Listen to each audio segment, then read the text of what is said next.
धन्यवाद माननीय सभापति महोदय, निर्णायक मंडल और मेरे समक्ष उपस्थित सभी महानुभावों को मेरा सादर प्रणाम। आज मैं खुशबू वर्मा मिक्स्ड इकोनॉमी पार्टी की तरफ से समान नागरिक संहिता के विरोध में विवाह विधायक प्रावधानों के विरोध में न एक धर्म की प्रतिनिधि बनकर बल्कि स्वतंत्र भारत की जागरूक नागरिक के रूप में उपस्थित हूँ। आदरणीय सभापति महोदय, आज का मेरा भाषण शेरो शायरी की चादर ओढ़े भावात्मक नहीं, एक नाटक नहीं, बल्कि तथ्य, संविधान और न्याय की जमीन पर खड़ा एक सच्चा संवाद होगा। ये कहते हैं कि अनुच्छेद 25 से 28 कुछ नहीं यदि यूसीसी बिल ना हो। इनकी मानसिकता के लिए मैं बताना चाहती हूँ कि अनुच्छेद 25 से 28 हमारे संविधान के वो स्तंभ हैं जो कि व्यक्ति की धार्मिक स्वतंत्रता, पूजा पद्धति, संस्थाओं की आज भी सुरक्षित रखता है, जबकि अनुच्छेद 44 जो कि सिर्फ एक केवल नीति निर्देशक तत्व, directive principle of the state policy, मौलिक अधिकारों की अवहेलना करके माननीय कोई नीति नहीं आती। और यह कथन मेरा नहीं है जिस पर विरोध किया जाए, यह कथन खुद सुप्रीम कोर्ट के उन न्यायाधीशों का है जिनके फैसलों की नींव आज भी रखी जाती है।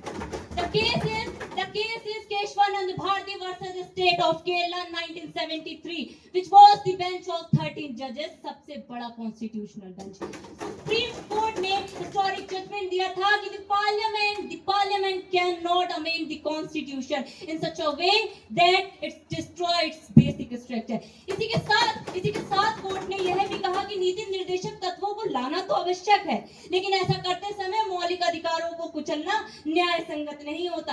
और ये कहते हैं कि आईपीसी और सीआरपीसी जब सभी के लिए समान है तो यूसीसी क्यों नहीं। मैं कहती हूँ कि आईपीसी जो कि अब बीएनएस भारतीय न्याय संहिता और सीआरपीसी जो कि अब बीएनएसएस भारतीय नागरिक सुरक्षा संहिता बन चुकी है। बीएनएस और बीएनएसएस सामाजिक अनुशासन का ढांचा है जो अपराध के खिलाफ खड़े होते हैं, ना कि किसी के रिश्तों में विविधताएं पैदा करते हैं। यूसीसी की तुलना बीएनएस और बीएनएस से करना तो ऐसा है माननीय महोदय जैसे किसी के घर के मंदिर में जाकर ये पूछना कि अरे ये मूर्ति यहाँ की रखी है। ये कहते हैं कि यूसीसी हलाला और बहुविवाह को खत्म करेगा। मैं कहती हूँ यदि बुराइयां हैं तो उन बुराइयों को उसी धर्म के अंदर रह के खत्म करना चाहिए, ना कि सभी में एक समानता लाकर सभी की विविधताओं को नष्ट कर देना। सबसे प्रिय प्रश्न जो कि कहा गया है कि यूसीसी बिल हमारी संस्कृति को नहीं खत्म करता बल्कि भेदभाव को रोकता है। मैं कहती हूँ कि भेदभाव का समाधान संस्कृति को नष्ट करके नहीं बल्कि न्यायोचित सुधार करके किए जाते हैं। मानवर कहा जाता है कि 1947 का इतिहास दोहराएंगे, सपना पूरा करेंगे। मैं कहती हूँ कि 1947 में हमको आजादी मिली अपनी विविधता की, अपनी परंपराओं की। क्या हम सभी इतिहास को मिटाकर एक जैसा कानून अपना लेंगे?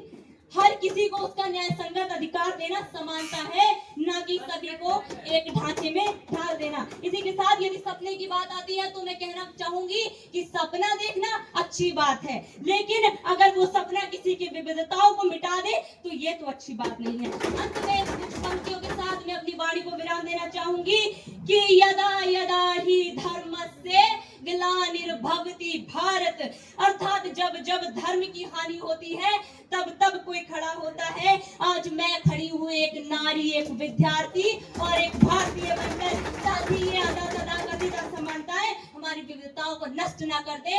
धन्यवाद महोदय। जय हिंद।